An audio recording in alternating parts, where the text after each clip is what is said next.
Hello and welcome to another episode of Agilato. My name is Ravi Verma. I am the org whisperer at SmoothApps, and I'm also a Scrum.org professional Scrum trainer. Today I want to talk to you about planning for travel.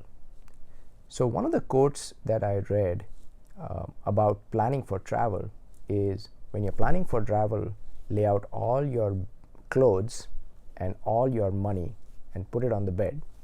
And now take half the clothes and twice the money. I found that to be useful when I'm traveling with my wife. I also take a completely empty suitcase because the School of Hard Knocks has taught me that she's probably going to pick up lots of interesting things along the way, especially gazillion seashells if we happen to go to the ocean. And usually we'll be trying to stuff things in all our bags, which will be stuffed to the gills when we are leaving, and we'll have to buy an extra suitcase. So coming back to our original conversation, when you're packing for travel, take half the clothes and twice the money.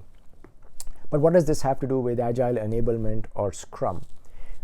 One of the most important lessons that I learned about Scrum was that Scrum is not necessarily going to solve all your problems, but Scrum is like doing an X-ray on your organization and putting a 1,000-watt flashlight on your organization. So what Scrum is going to do is create transparency and illuminate in all its glory, good, bad, and ugly of your organization. And what Scrum does is, on a cadence, it provides you the opportunity through the retrospective to inspect your organization and to figure out what small enhancement you are going to make to your organization between this sprint and the next sprint. So it's almost like installing a thin vertical slice of organizational improvement every 30 days or less. One early indicator of the success of agile enablement or Scrum adoption in any engagement is how many minutes the CIO is going to spend in every sprint in removing impediments. In my experience, a good early indicator of failure is a CIO who is hands-off, who says that he or she is too busy to worry about or get engaged with this Scrum business. It's low-level stuff. It's for the minions. If you have a CIO in the early stages of your pre-sales engagement or pre-sales stage who is exhibiting this kind of behavior, or who doesn't even show up for the conversation, I would recommend run for the hills, because you will just end up wasting a lot of time and money, and life is short. That engagement might prevent you from working with another client who is sincerely interested in agile enablement and Scrum. Many companies with this kind of a command and control culture have a tendency to throw money at the problem. So they might spend lots of money on tools like Jira or CA Agile Central, Azure DevOps. They throw money at expensive consultants, and they feel that they can solve problems by throwing money. Instead, the true currency that will help you enable agility is time.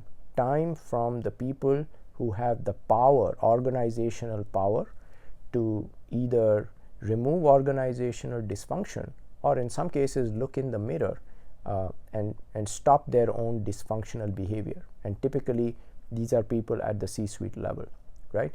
So if you are evaluating a prospect for agile enablement, here's what I would like to tell them. When preparing for agile enablement, when preparing to travel on the path of agile enablement and Scrum adoption, lay out your budget of money and lay out your budget of time on the table. And now half the money and double the time. What metrics or indicators? Agility, agile enablement, and Scrum is about transparency, inspection, and adaptation.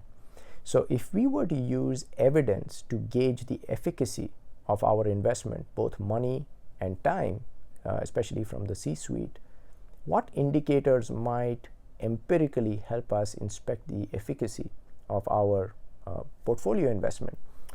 Some indicators that you might consider are the number of open impediments, the age of open impediments, the cycle time of closing impediments, how many calendar days does it take to close an impediment, and your velocity or throughput of resolved impediments. Executives love metrics when it comes to using metrics as a technique to hold delivery teams accountable.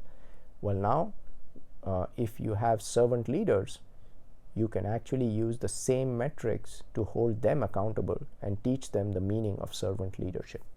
So, quick recap in this conversation, I wanted you to watch out for some early indicators of an organization that might not be ready for agile enablement or Scrum adoption, and that is, how many minutes is the CIO going to spend every sprint in removing impediments. The second is, as you are setting expectations, help them identify their budget in terms of money and time, and tell them to halve the money and double the time. And the third is, I suggested some metrics that can help you use empiricism to inspect and adapt the efficacy of the budget, both time and money. Number of open impediments, the average age of open impediments, the cycle time of closing an impediment, and throughput or velocity of closed impediments. I hope you found this useful. Would love to see you in my next episode. Until then, thank you, keep calm, and Scrum on.